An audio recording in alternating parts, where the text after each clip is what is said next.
শীত আসন্ন। একটু খেয়াল করলেই দেখবেন আশেপাশে মৃদুমন্দ বাতাস বইতে শুরু করে দিয়েছে।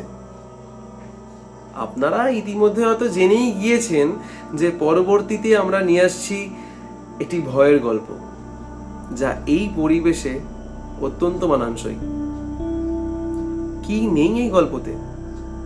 আছে পৌরাণিক চরিত্ররা, মানুষের ধূসর মনস্তত্ত্বের অলিগলি, গাঢ় অন্ধকার, জঙ্গল আর অনেকখানি নিস্তব্ধতা।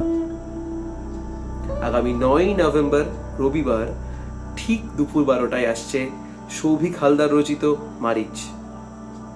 আপনারা গল্পটি শুনুন, আপনাদের মূল্যবান মতামত রেখে যান কমেন্ট বক্সে এবং গল্পটি প্রচুর প্রচুর প্রচুর শেয়ার করে দিন। ধন্যবাদ।